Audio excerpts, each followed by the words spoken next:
പ്രിയമുള്ളവരെ എല്ലാവർക്കും നമസ്കാരം. ഇന്ന് ഞാൻ നിങ്ങൾക്ക് വന്നിരിക്കുന്ന ഒരു സാരി ബ്ലൗസിൻ്റെ ഷോൾഡർ എങ്ങനെ കാൽക്കുലേറ്റ് ചെയ്യണമെന്നും അതിൽ ഉപരി ഷോൾഡർ നമ്മൾ കണക്ക് കൂട്ടുമ്പോൾ ഡീപ്പ് നെക്ക് വരുമ്പോൾ എന്തെല്ലാം കാര്യം ശ്രദ്ധിക്കണം എന്നതിനെക്കുറിച്ച് ഒരു പേപ്പർ സ്കെച്ചിൽ തന്നെ ചെയ്തു തരണമെന്ന് പലരും ആവശ്യപ്പെട്ടു. അപ്പോൾ അവർക്ക് വേണ്ടി തന്നെ നമ്മൾ ബാക്ക് നെക്ക് ഡീപ്പായിട്ട് ഇറങ്ങുമ്പോൾ എത്രത്തോളം ശ്രദ്ധിക്കണമെന്നും ഷോൾഡറിൻ്റെ ഓരോ ഷേപ്പിലും നമ്മൾ വരുത്തേണ്ട മാറ്റങ്ങളെക്കുറിച്ചുള്ള ഒരു രീതിയാണ് ഇന്ന് നമ്മൾ കാണിക്കുന്നത്. അപ്പോൾ നമുക്ക് തീർച്ചയായിട്ടും തന്നെ ആദ്യം ഷോൾഡറിൻ്റെ ഒരു ഭാഗങ്ങളിലേക്ക് പോകാം.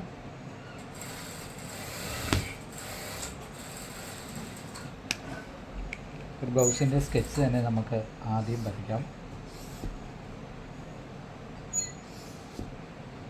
ഇത് നമ്മുടെ ഹെമ്മിങ്ങിന് കൊടുക്കുന്ന ആ ഒരു വിത്താണ് അരേഞ്ച് വരച്ചിരിക്കുന്നത്.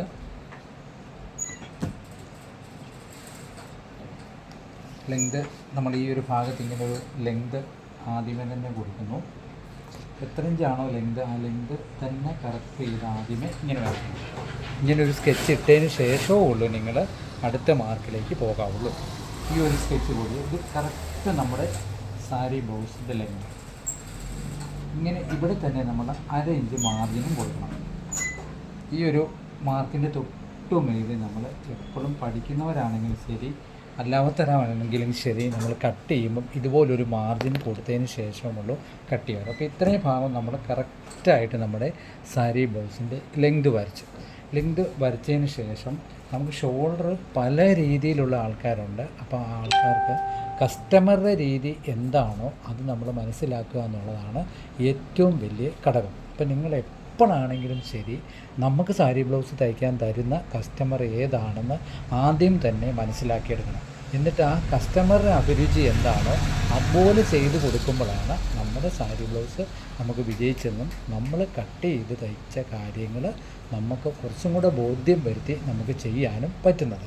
അപ്പം നമ്മളിപ്പോൾ തന്നെ ഇതുപോലെ ഷോൾഡർ നമ്മൾ മാർക്ക് ചെയ്തു, നെക്ക് മാർക്ക് ചെയ്തു, പിന്നെ ഷോൾഡർ നമ്മൾ ഇതുപോലെ തന്നെ മാർക്ക് ചെയ്തു. ഇങ്ങനെ മാർക്ക് ചെയ്ത് ആ ഷോൾഡറിൻ്റെ അതേ സെയിം അളവ് തന്നെയാണ് നമ്മൾ കൈക്കുഴി മാർക്ക് ചെയ്യുന്നത്. ഇപ്പം ഞാൻ നിങ്ങൾക്കൊരു സ്കെച്ച് കാണിക്കുന്നതേ ഉള്ളൂ. ഇതുപോലെ നമ്മളിങ്ങനെ വരച്ചു. അതിന് ശേഷം നമ്മൾ ഡീപ്പ് നെക്ക് എത്രത്തോളം നമ്മുടെ കൈക്കുഴിയിൽ നിന്നും ഇറങ്ങി വരുന്നുവെന്ന് നമുക്ക് ഇതിൻ്റെ മാർക്കിന് ശേഷം നോക്കാം.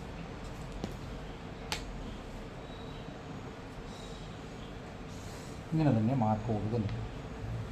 ഇപ്പോൾ ഇത് ഡീപ്പ് നെക്കായി നെക്കിനുള്ള ഒരു ഏകദേശം ഒരു ധാരണയായി.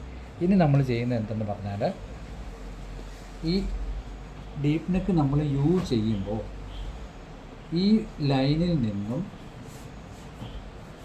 സാധാരണ നമ്മൾ ഇങ്ങനെ വരയ്ക്കും. ഇതേ ഒരു റൗണ്ടിൽ തന്നെ നമ്മൾ സാധാരണ ഇങ്ങനെ ചെയ്യാറുണ്ട്. കുറച്ചും കൂടെ ഡീപ്പ് നെക്ക് വരുമ്പോൾ നമ്മൾ എന്താ ചെയ്യുന്നത്, ഈ ഔട്ട്ലൈൻ സ്ക്വയറിൽ നിന്ന് ഇങ്ങനെ കയറി വരും. ഇങ്ങനെ കയറി വരും. ഇതുപോലെ കയറി ആണ് നമ്മുടെ ഡീപ്പ് നെക്ക് വരുന്നത്. അപ്പം നമ്മുടെ സ്ക്വയർ വരച്ച് ആ സ്ക്വയറിൻ്റെ ഭാഗത്ത് തന്നെ എത്രത്തോളം വ്യത്യാസം വന്നത് നിങ്ങൾ നോക്കണം. എത്രത്തോളം വ്യത്യാസം വന്നു. അങ്ങനെ ഒരു ഭാഗം ചെയ്യുമ്പോൾ ഈ ഒരു ഭാഗത്ത് ഈ ഒരു ഡിഫറൻസ് സാധാരണ അളവിൽ നിന്നും നമ്മൾ എത്രത്തോളം ഈ ഡീപ്പ് നെക്ക് വ്യത്യാസം വരുത്തിയിട്ടുണ്ടോ അതൊരു 1/2 ഇഞ്ച് വ്യത്യാസം വന്നാൽ ആ 1/2 ഇഞ്ച് നമുക്ക് ഷോൾഡറിൽ ഇവിടെ കുറയ്ക്കാം. തീർച്ചയായും. അപ്പോൾ ഇത്രയും വൈഡായിപ്പോയി. ഈ ഷോൾഡർ നമ്മൾ എന്ത് ചെയ്യുന്നു, ഇവിടെ 1/2 ഇഞ്ച് കുറച്ച് നമ്മൾ ഇങ്ങോട്ട് തന്നെ 1/2 ഇഞ്ച് കുറയ്ക്കുമ്പോൾ തന്നെ നിങ്ങൾക്ക് വ്യത്യാസമായി. ആ ഒരു മെത്തേഡിൽ നമുക്ക് ഷോൾഡർ കണക്ക് കൂട്ടി ചെയ്യാം. പിന്നെ അതും അല്ലെങ്കിൽ നമ്മൾ കൈക്കുഴിയുടെ ഭാഗത്ത് ഇവിടെ ഈ ഒരു മാർക്കുണ്ട്. ഈ ഒരു മാർക്കിൽ നിന്നും തയ്യൽ തുമ്പ് തള്ളിയിട്ട് സ്കെയിൽ ഇവിടെ വെക്കുക. ഇങ്ങനെ വെച്ചിട്ട് നമുക്കറിയാം എത്രത്തോളം ടേപ്പ് കൊണ്ട് നമ്മളിങ്ങനെ കൈക്കുഴിയുടെ ആ മാർക്കിൽ നിന്നും നെക്ക് എത്രത്തോളം ബാക്ക് നെക്ക് താന്നിട്ടുണ്ടെന്ന് പ്രത്യേകം നോക്കുക. ഈ അളവിൽ നിന്നും എത്ര താന്നിട്ടുണ്ടോ അതിൽ നിന്നും നമ്മൾ 1 ഇഞ്ചിന് 1/4 ഇഞ്ച് വെച്ച് ഷോൾഡർ കുറച്ചൊരു കണക്കിൽ നമുക്ക് ഷോൾഡർ ചെയ്യാം. ഈ ഷോൾഡർ ഇവിടെ വന്ന് 1 ഇഞ്ചിന് 1/4 ഇഞ്ച് വെച്ച് ഷോൾഡർ കുറച്ചാലും നമ്മുടെ കണക്ക് ഈക്വലായിട്ട് വരും. അപ്പോൾ അങ്ങനെ ഒരു കണക്കിലും നിങ്ങൾക്ക് ഷോൾഡറിനെ പറ്റി ചെയ്യാം. ഇത് ഡീപ്പ് നെക്കായിട്ട് ഷോൾഡർ ഇറങ്ങിയതിന് മാത്രം മതി, അല്ല ഡീപ്പ് നെക്കായിട്ട് ബാക്ക് നെക്ക് ഇറങ്ങി ഡീപ്പ് നെക്ക് ഉള്ളതിന് മാത്രം നമ്മൾ ഈ ഒരു വ്യത്യാസം വരുത്തിയാൽ മതി. സാധാരണ നമ്മൾ ഇതേ രീതിയിലുള്ള നെക്കാണ് ചെയ്യുന്നത്, ഒരിക്കലും നമ്മൾ ഷോൾഡറെ മാറ്റം വരുത്തുന്ന കാര്യമില്ല. കാരണം ഇങ്ങനെയുള്ള ബ്ലൗസുകൾക്കൊന്നും ഒരു കാരണവശാലും ഷോൾഡർ മുമ്പോട്ട് മറിഞ്ഞു പോകാനുള്ള സാധ്യത ഇല്ല. പിന്നെ ഫ്രണ്ട് നെക്കും ടൈറ്റ് വരുന്നു, ഷോൾഡർ ഫ്രണ്ട് ഭാഗത്തും ഊരിപ്പോകുന്ന രീതിയിൽ തന്നെ ആ ഷോൾഡർ വരുന്നതെന്നുണ്ടെങ്കിൽ നമുക്ക് തീർച്ചയായിട്ടും ഇങ്ങനെ നമ്മളൊരു ക്രോസ് വരച്ചാണ് ഇത് വെട്ടുന്നത്.